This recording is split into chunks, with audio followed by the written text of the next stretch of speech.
শিক্ষামন্ত্ৰী ডক্টৰ ৰনোজ পেগু ব্যৰ্থ, সম্পূৰ্ণৰূপে তেখেত ব্যৰ্থ, তেখেতৰ বিভাগটো ব্যৰ্থ।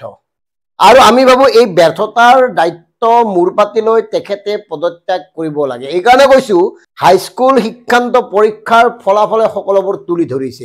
আমি আপোনালোকক মাত্ৰ দুটা তথ্য দিম আৰু সেই দুটা তথ্য তুলনা কৰি আপোনালোকে ক'ব আচলতে এওঁলোক কিমান সফল। এই চৰকাৰখনে কেৱল বিজ্ঞাপন আৰু শ্লোগানতে ব্যস্ত।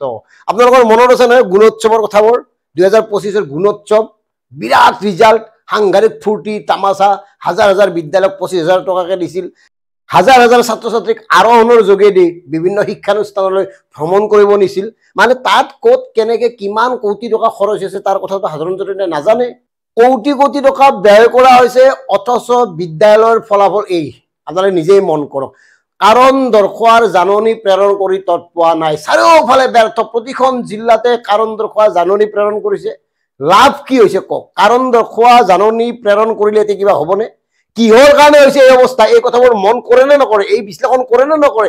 মই এতিয়া আপোনালোকক দুটামান তথ্য দিছো। চাওক, গুণোৎসৱত ডক্টৰ হিমন্ত বিশ্ব শৰ্মা ডাঙৰে খুব ডাঙৰকে কৈছিল যে গুণোৎসৱত 27,252খন বিদ্যালয়ে A+ আৰু A গ্ৰেড পাইছিল। আনহাতে 2025 চনত গুণোৎসৱত 46,077খন বিদ্যালয়ক সামৰি লোৱা হৈছিল। ইয়াৰ আগতে ইমান লোৱা নাছিল।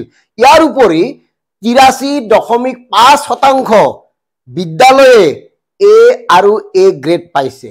এতিয়া মেট্ৰিকৰ ফলাফললৈ আহক। আৰু এটা কথা কৈছো, মানে ডক্টৰ শৰ্মাৰ মতে আপোনাৰ 15 লাখ ছাত্ৰ ছাত্ৰী A গ্ৰেড পাইছিল আৰু A+ পাব লাগিলে 80%ৰ ওপৰত পাব লাগে। কথাবোৰ মন কৰিব। A পাব লাগিলে 70ৰ পৰা 80ৰ ভিতৰত থাকিব লাগে। গতিকে কথাবোৰ মন কৰিব। আৰু তাৰ ভিতৰত প্ৰাথমিক বিদ্যালয় আছে, কিন্তু হাইস্কুলতো আছে। গতিকে এই কথাবোৰ নিজেই তুলনা কৰি চিন্তা কৰক। এইবাৰ মুঠ পৰীক্ষাৰ্থী আছিল 4,22,737 জন। উত্তীৰ্ণ হল 2,70,471 গৰাকী। উত্তীৰ্ণৰ হাৰ 73.98%। আনহাতে আপোনাৰ গুণোৎসৱত A আৰু A গ্ৰেড পোৱা বিদ্যালয়ৰ শতাংশ হল 83.5%। চিন্তা কৰক গুণোৎসৱ আৰু এই আমাৰ এই গুণৰ HSLC ৰিজাল্টৰ গুণটো কিমান পাৰ্থক্য, কিমান তফাত। বিগত দুটা বৰ্ষৰ তুলনাত সৰ্বনিম্ন। আৰু বিগত দুটা বৰ্ষ মানে 23 আৰু 24ত কি ৰিজাল্ট হৈছিল তাৰো তথ্য দিছো। 2023ত উত্তীৰ্ণৰ হাৰ আছিল 72.6% আৰু 2024ত উত্তীৰ্ণৰ হাৰ আছিল 75.7%। এইবাৰ 63.98%। এই স্খলনটো কি হ'ল? এই অৱনমন কি হ'ল? এই কথাবোৰ শিক্ষামন্ত্ৰী ডাঙৰীয়া আপুনি বিশ্লেষণ কৰিবনে? আৰু মন কৰিব ৰাইজসকল, গুৱাহাটী মহানগৰ মেট্ৰ ৰিজাল্টৰ অৱনমন। 25%তকৈও কম নম্বৰ পোৱা 5খন হাইস্কুললৈ কাৰণ দৰ্শোৱাৰ জাননী প্ৰেৰণ কৰিছে। মই আগতেই কৈছো কাৰণ দৰ্শোৱাৰ জাননী এতিয়া প্ৰেৰণ কৰিলে কি হ'ব। আৰু সেই বিদ্যালয়কেইখন শুনক, আপোনাৰ Maligaon high school, Barhajai high school, Pilingkata high school, NGIME high school আৰু দিছপুৰ চৰকাৰী উচ্চতৰ মাধ্যমিক বিদ্যালয়। ৰাজ্যৰ ৰাজধানীত অৱস্থিত চৰকাৰী বিদ্যালয় এখনৰ এই অৱস্থাই কি সূচাইছে নিজেই চিন্তা কৰক।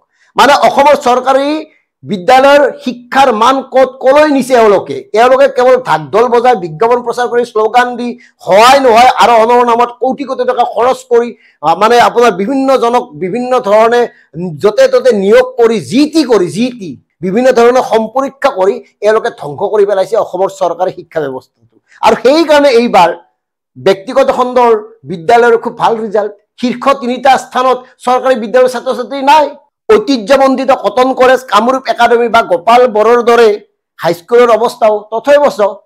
আৰু মাজতে আৰু এটা তথ্য দিছো, গুণোৎসৱত 2025 গুণোৎসৱত নিকা আৰু স্বচ্ছভাৱে এই গুণোৎসৱ অনুষ্ঠিত কৰাৰ বাবে কামৰূপ মহানগৰে 2য় স্থান লাভ কৰিছিল। অথচ কামৰূপ মহানগৰৰ হাইস্কুল শিক্ষান্তৰ ফলাফল এয়া, মন কৰক। আৰু প্ৰতিখন জিলাৰ স্থানীয় লোকসকলে অকমান চাৰিওফালে মন দি চাওকচোন, পৰ্যবেক্ষণ কৰক আচলতে এওঁলোকে ক'ৰ পৰা কলৈ নি আছে। এওঁলোকে কেৱল কথাত ৰজা, কামে কাজে জিৰো। আৰু এইখন চৰকাৰলৈ আমাৰ প্ৰত্যাহ্বান, যদি আপোনালোকৰ সঁচাকৈ চৰকাৰী মাধ্যমৰ প্ৰতি দৰদ আছে, আন্তৰিকতা আছে, তাৎক্ষণিকভাৱে চৰকাৰী বিদ্যালয়সমূহৰ আন্তঃগাঁথনি আৰু শৈক্ষিক কাম কাজসমূহৰ দ্ৰুত উন্নয়ন কৰক। এই বিদ্যালয়ৰ শিক্ষকসকলক কোনো চৰকাৰী কাম কাজত নিয়োগ নকৰিব পাৰিবনে? নোৱাৰে। কাৰণ কিবা এটা হ'লে শিক্ষকসকল গতিকে আমাৰ স্পষ্ট কথা, শিক্ষামন্ত্ৰী ৰমেশ পেগু ব্যৰ্থ মন্ত্ৰী। বৰ্তমান চৰকাৰখনে ৰাজ্যৰ শিক্ষা ব্যৱস্থাটোক লৈ গুৰুত্ব দিয়া নাই, কাণসাৰ দিয়া নাই। তেওঁলোকে দায়হাৰি আছে। ব্যক্তিগত খণ্ডৰ বিদ্যালয়সমূহক ৰঙা দৰিচা পাৰি দি এওঁলোকে ইয়াতে সুখ লৈ আছে। মন কৰক কিমান দুখ লগা কথা, কেনেকে স্খলন হৈ আহিছে, কেনেকে অৱনমন হৈ আহিছে আমাৰ অসমৰ চৰকাৰী শিক্ষা খণ্ডৰ ব্যৱস্থা। ধন্যবাদ।